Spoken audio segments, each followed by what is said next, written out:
ये वाला सीन अपन को मूवी की ओपनिंग में भी देखने को मिलता है और जब मूवी एंड हो जाती है तो अपन को लास्ट में भी देखने को मिलता है। ये कोई क्लू नहीं है, बस ये कुछ क्रिटिक्स और सेंसर बोर्ड को। उम्मीद करता हूँ आप सबने एनिमल मूवी देख ली होगी और जिन्होंने नहीं देखी तो उनके लिए वीडियो नहीं है, क्योंकि यहाँ पर बहुत सारे स्पॉइलर होने वाले हैं।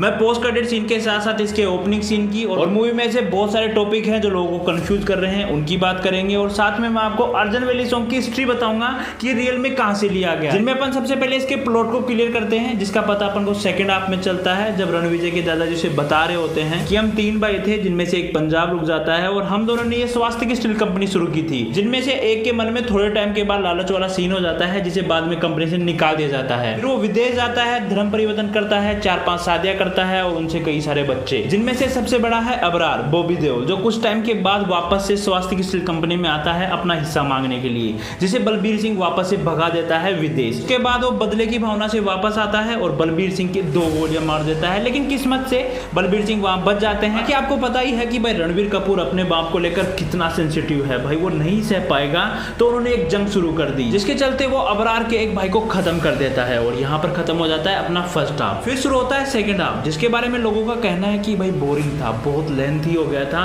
जो मुझे तो बिल्कुल भी फील नहीं हुआ, क्योंकि वो कहानी वर्थ थी। क्योंकि भाई रणबीर कपूर इंटरवल की फाइट के बाद पूरी तरह से खत्म हो चुका था, यहाँ तक कि उसका हार्ट को भी चेंज करने की नौबत आ गई थी, जिसके चलते उसकी लाइफ में एंट्री होती है जो है नाम के कैरेक्टर की, क्योंकि वो हार्ट उनके ही कजन का था, जिसमें आगे चलकर एक लव एंगल सा बन जाता है, दोनों के बीच में बहुत कुछ हो जाता है।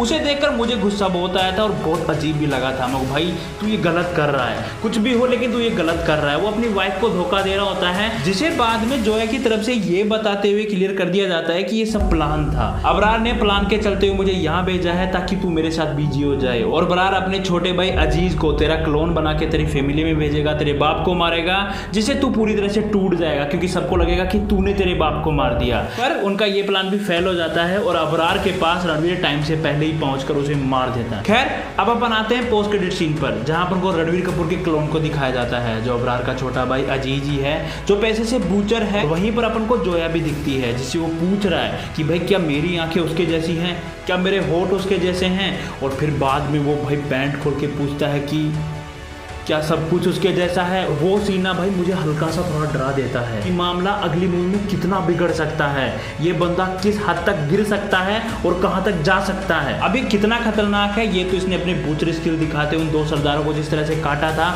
उससे पता चल जाता है कि भाई ये रहम नहीं करेगा किसी को भी मारते टाइम, किसी के साथ कुछ भी करते टाइम। इसी खून खराबे के बीच में अपन को पता चलता है कि जोया प्रेग्नेंट है, जिसे बाद में अजीज बोल रहा होता है कि अगर इसकी शक्ल मेरे जैसी नहीं मिली तो हाँ ये मेरा बेटा है। लेकिन इस पोस्ट क्रेडिट सीन के साथ ही अगर अपन ओपनिंग सीन को भी डिस्कस करते हैं तो इतना समझ में आता है कि भाई अपना जो एनिमल है वो नहीं मरने वाला, क्योंकि भाई बंदा सबके साथ मिलकर अपना 100वां जन्मदिन मना रहा है एकदम खुशी के माहौल के साथ। लेकिन ये वाला एनिमल बहुत ब्रूटल होने वाला है, ये रणबीर कपूर को अगले पार्ट में बहुत परेशान करने वाला है, जिसका अपन को साफ सा हिंट भी दे दिया जाता है कि हाँ भाई अगली मूवी आ रही है एनिमल पार्क करके, जिसका पूरा लोगो एकदम रेड था। तो आप समझ जाओ कि अगर ये वॉयलेंट और ब्रूटल आपको लग रही है तो अगली मूवी तो इससे पता नहीं कितना गुना ज्यादा ब्रूटल और वॉयलेंस वाली होगी, जिसकी कहानी का अंदाजा लगाना तो मुश्किल है क्योंकि डायरेक्टर इसके संदीप रेड्डी वांगा हैं। लेकिन फिर भी मुझे ऐसा लग रहा है कि इस बार किसी को खोने की बारी अपने एनिमल की है, जिसमें से उसने अपने 2 तो खो दिए हैं। अभी अजीज क्लोन बनकर किसके कितना पास जाएगा, कितना नुकसान पहुंचाएगा, वो तो एक तरह से सोच के डर ही लगता है। बाकी देखेंगे। आप लोग बताना एनिमल पार्क की स्टोरी को लेकर आप क्या सोचते हो, क्या हो सकता है क्या नहीं हो सकता, कमेंट बॉक्स में जरूर बताना। अब अपन बात करते हैं मूवी के कुछ वाव मोमेंट की, जो भाई बहुत लंबे टाइम तक अपन को याद रहेंगे। जिसमें स्टार्टिंग का एक सीन आता है जहां रणबीर कपूर अपनी बहन को कॉलेज में हो रही रैगिंग से बचाने के लिए कॉलेज में एक ही हमले के पहुंच जाता है और गोलियां चला देता है भरी क्लास में। वो सीन इस पूरी मूवी का सबसे वाव मोमेंट था। इसमें दूसरा मोमेंट था लास्ट की फाइट का, जहां रणबीर कपूर और बॉबी देओल लड़ रहे हैं 2 घंटे से। वहां पर रणबीर कपूर बीच में रुकता है और बोलता है कि अपन रुक सकते हैं, क्या अपन दोनों पीछे हट सकते हैं,